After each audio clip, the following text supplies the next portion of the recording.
sont deux disciplines qui sont intimement liées. Et c'est très dangereux de citer des chiffres et des statistiques en les déconnectant de leur contexte historique. Il faut rappeler, comme l'a fait le président Bédié le 26 août, où était la Côte d'Ivoire en 1960.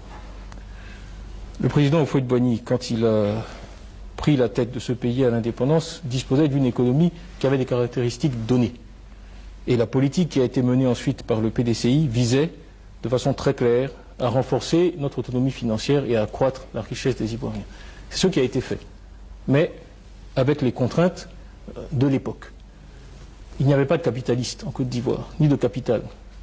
Le président Houphouët-Boigny a choisi dès l'indépendance l'option libérale, et le PDCI aussi, tout le monde le sait.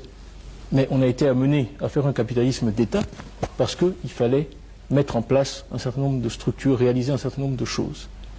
Une des critiques classiques contre la politique qui a été menée, c'est la prévalence de l'investissement public. Mais l'investissement public, c'était ça ou rien. C'était l'investissement public ou rien, parce qu'il n'y avait pas d'alternative. Donc l'investissement public a bâti ce pays. Aujourd'hui, on est très heureux de privatiser. On privatise parce qu'il y a quelque chose à privatiser.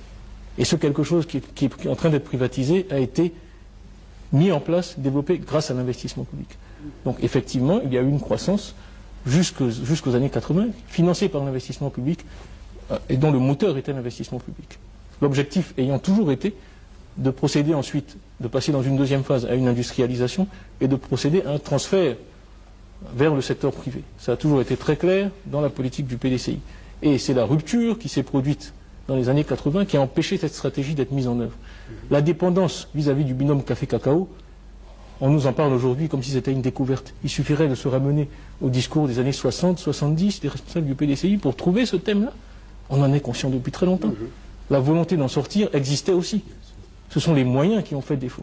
Et j'ajouterais que si on a pu passer les années 80, si on a pu saisir l'opportunité que constituait la dévaluation, ça j'aimerais aussi qu'on y vienne parce que c'est quand même ça qui intéresse surtout les téléspectateurs, c'est parce que la Côte d'Ivoire était dotée d'une infrastructure solide et d'une économie capable de répondre et de saisir des opportunités. Donc, une question, parce qu'il faut qu'on avance. Quand on parle de programme d'ajustement structurel, il y a deux volets.